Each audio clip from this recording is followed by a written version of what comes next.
इसी तकरीर का अब दूसरा हिस्सा सुने, उसमें एक मनसूख आयत से वो इस्तदलाल कर रहा है। अब आइए जरा सुनिए मनसूख आयत कौन सी है। वो मनसूख हुक्म है, वो आयत नहीं है। नबी तो गैरों को अपना बनाने आए थे, हमने अपनों को गैर बना दिया। जो नफरत की आग वहां भड़क रही है, यहां मत भड़काओ। जाओ मेरे देश में देखो कितने सर कट चुके, कितने सुहाग उजड़ गए, कितनी माएं बेआसरा हो गई, कितनी जवान बेटियों की मांग वीरान हो गई। क्या इसी का नाम इस्लाम है? इसी का नाम इश्क रसूल है?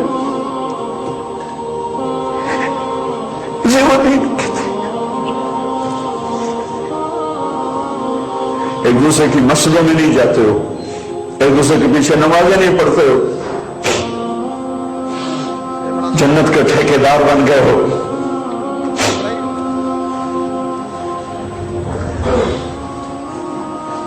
मेरे नबी तो अब्दुल्ला बिन उबई का जनाजा पढ़ाने खड़े हो गए थे, जिसका कुफर अबू जहल से भी बड़ा है। अबू जहल ऊपर की दोज़ख में, अब्दुल्ला बिन उबई सबसे नीचे की दोज़ख में है। उनके बेटे आए, या रसूलल्लाह मेरा बाप मर गया है, अपना कुर्ता दे देंगे, मैं उसको कफन दे दूं। आपने कहा ले लो, कुर्ता उतार के दे दिया। अब कहते बदबख्त मुनाफिक तो हो जा, दे दी। क्या या रसूलल्लाह आप जनाजा पढ़ाएंगे? कहा पढ़ाऊंगा। बाकी मुनाफिकों का तो किसी को पता नहीं था सिवाय अल्लाह के नबी के, लेकिन अब्दुल्ला बिन उबई का मुनाफिक होना तो सबको मालूम था। आप जनाजे के लिए उमर सामने आ गए, या रसूलल्लाह ये कौन है? तो मुझे पता है कौन है। तो आप इसका जनाजा क्यों पढ़ा? कि शायद अल्लाह माफ कर दे। क्या उमर पीछे हट जा, मुझे पता है को मेरे अल्लाह ने कहा है तू इनके लिए दुआ कर या ना कर, मैं माफ नहीं करूंगा। मैं करता हूं, शायद अल्लाह माफ कर दे। फिर फरमाया कि मेरे अल्लाह ने कहा अगर तू 70 दफा भी इनके लिए दुआ कर तो मैं माफ नहीं करूंगा। अगर मेरा अल्लाह कहता ऐ मेरे महबूब अगर आप 70 दफा इसके लिए दुआ करेंगे तो मैं माफ कर दूंगा, तो मैं इस कम वक्त का 70 दफा जनाजा पढ़ा देता। मुझे बताओ तुम कहां से ये दीन लेकर आए हो जिसमें तुम फिरकों में बट गए हो, नफरतों की आग तुमने लगा दी है। ये कहां से इस्लाम आया है? तुम्हें अल्लाह उसके रसूल का वास्ता देता, उम्मत बन के रहो, मुस्लिम बन के रहो, कोई गुंजाइश नहीं। अपने अपने अकीदे पर पक्के रहो, दूसरे के लिए गुंजाइश रखो। आखिरी नतीजा जो था उनका ये कि अपने अपने अकीदे पे पक्के रहो मगर दूसरे के लिए गुंजाइश रखो। तो कौन से कुफरी अकीदे पर?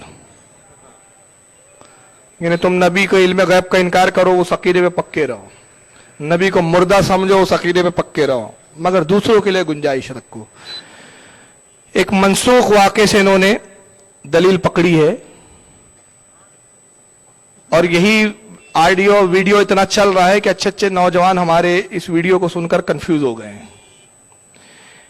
एक किस्सा सुनाया तारिक जमील साहब ने और वाकया ये सुनाया कि अब्दुल्ला इब्न उबई मर गया, मुनाफिक था, खुला हुआ मुनाफिक था। तो उनके बेटे आए, अब्दुल्ला इब्न उबई का बेटा आए, साहबी थे, ये ईमान ला चुके थे, अब्दुल्ला नाम है इनका भी। वो आए, कहा या रसूलल्लाह मेरा बाप मर गया, उसकी आप नमाज जनाजा पढ़ दीजिए, कुर्ता दे दीजिए। जो वो बता रहा पहले मैं वो बता दूं और फिर असल वाकया क्या है मैं बाद में बताता हूं। कहा या रसूलल्लाह आप नमाज जनाजा पढ़ दीजिए। सरकार आए, तशरीफ लाए, नमाज जनाजा पढ़ाने लगे तो हजरत उमर आ गए। कहा या रसूलल्लाह आप इसका नमाज जनाजा पढ़ाएंगे इस मुनाफिक का? तो उन्होंने फरमाया कि शायद अल्लाह इसको माफ कर दे। हालांकि तारिक जमील को मेरा चैलेंज है कि किसी भी रिवायत में लफ्ज दिखा दे कि नबी ने कहा कि मेरे नमाज जनाजा पढ़ने से शायद अल्लाह इसको माफ कर दे, किसी रिवायत में नहीं है, ये अपनी तरफ से उसने गढ़ा पहले।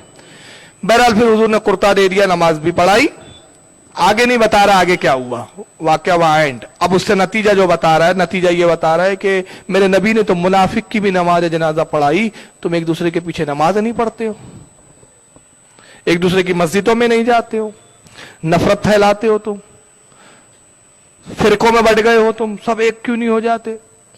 अपने अपने अकीदे पे रहो, लोगों के लिए गुंजाइश रखो। यानी कोई नबी को गाली बक रहा है, हाँ ठीक है तेरा अकीदा तू बक, लेकिन गुंजाइश है हमारे पास। ये वाकया, ये बात मनसूख है, और मनसूख से अहकाम सादिर करना, अहकाम निकालना, ये गुमराहियत है, ये गुमराह शक का ही काम हो सकता है। हकीकत ये है कि अब्दुल्लाह इब्न उबई जो था ये मुनाफिक था पक्का, और इसके बारे में उलमा ने पूरी तफसीलात ये बयान की इस वाक़े की, और उसके बाद फिर एक कुरान की आयत करीमा सूरह तौबा में नाजिल हुई, वो नहीं बताया उसने कि कुरान में क्या नाजिल हुआ, वो खा गया। हुआ यह कि है जंगे बद्र के वक्त जब कुछ मुशरिकीन गिरफ्तार होके आए तो उसमें हजरत अब्बास भी थे, हुजूर के चचा, जो उस वक्त काफिरों की तरफ से लड़ने आए थे रसूलुल्लाह के खिलाफ, ये भी गिरफ्तार हुए। जब ये लाए गए मदीना मुनव्वरा में गिरफ्तार होकर रस्सियों में जकड़कर, हुजूर के सगे चचा थे, तो इनके पेट खुला हुआ था, कोई कुर्ता वगैरह नहीं था, और मदीने में उस वक्त कुछ ठंडी का मौसम था, ये ठंडी से थोड़ा सा कांप रहे थे। तो रसूलुल्लाह ने फरमाया कि कोई है जो मेरे चचा को कुर्ता दे दे। तो कुछ साहबा ने अपने अपने कुर्ते उतार के दिए, लेकिन हजरत अब्बास बहुत ऊंचे पूरे थे, किसी का भी कुर्ता उनके माफिक नहीं आ रहा था। चुनांची अब्दुल्लाह इब्न उबई मुनाफिक जो था, ये भी ऊंचा पूरा था, इसने अपना कुर्ता उतार के दे दिया, हजरत अब्बास को वो कुर्ता आ गया पूरा, हजरत अब्बास ने उस कुर्ते को पहन लिया। यहां तक कि पूरी जिंदगी ये मुनाफिक रहा। जब ये मरा तो हजरत अब्दुल्ला आते, इसका बेटा, ये सहाबी हो गए थे, अर्ज करते या रसूलल्लाह मैं जानता हूं कि मेरा बाप मुनाफिक है, लेकिन फिर भी मैं सरकार चाहता हूं कि आप जनाजे पे चले, नमाज जनाजा पढ़ दे, कि शायद आपके नमाज जनाजा पढ़ने से मेरे बाप के अजाब में कुछ कमी हो जाए। वो भी जानते थे कि मुनाफिक की और काफिर की बख्शीश नहीं होती, कमी हो जाए। तो सरकार जानते थे, सरकार को अल्लाह ने इल्म गैब दिया, तो हुजूर जानते थे कि अगर मैं ये सलूक करूंगा तो इसके कबीले के लोग मुतासिर होंगे और वो ईमान ले आएंगे। तो अल्लाह के नबी नमाज के लिए आगे बढ़े, तो हज़रत उमर आते हैं, कहते या रसूलल्लाह आप मुनाफिक का नमाज जनाजा पढ़ाएंगे? सरकार ने फरमाया उमर ये असल वाक़या, कहा उमर अल्लाह ने मुझे इख्तियार दिया, चाहे नमाज जनाजा पढ़ाऊं चाहे ना पढ़ाऊं, मुझे इससे रोका नहीं गया है। हाँ अगर मेरा रब मना कर देता तो मैं कभी ना पढ़ाता, लेकिन मुझे इख्तियार दिया मेरे रब ने, चाहे मैं नमाज जनाजा पढ़ाऊं चाहे ना पढ़ाऊं। तो अभी कोई कानून नहीं आया है, कोई हुक्म नहीं आया है, इजाजत है। अब सरकार तशरीफ लाए, अपना कुर्ता उतार के अब्दुल्लाह इब्न उबई मुनाफिक के कफन पे रखा और फरमाया ये कुर्ता मैंने इसलिए रखा, इसलिए नहीं बताया कि इससे अजाब में कमी होंगी और इसकी नजात होंगी, फरमाया इसलिए रखा कि इसने हमारे अहले बैत में मेरे चचा अब्बास पे एहसान किया था। नबी अपने अहले बैत पर किसी का एहसान नहीं रखते, आज एहसान चुका दिया गया है। ये था वो मंजर। लेकिन शरीयत को अपनी मर्जी से मोड़ते हैं, सिर्फ अपने कुफ्र को छुपाने के लिए। और उसके बाद सरकार ने नमाज जनाजा पढ़ाई।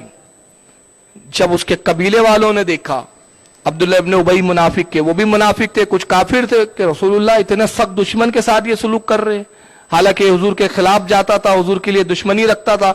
तो आए कहा कि अल्लाह के नबी हमने आपसे बेहतरीन अखलाक वाला नहीं देखा, हम इस्लाम कबूल करना चाहते हैं। हजारों की आबादी इस्लाम में दाखिल हो गई।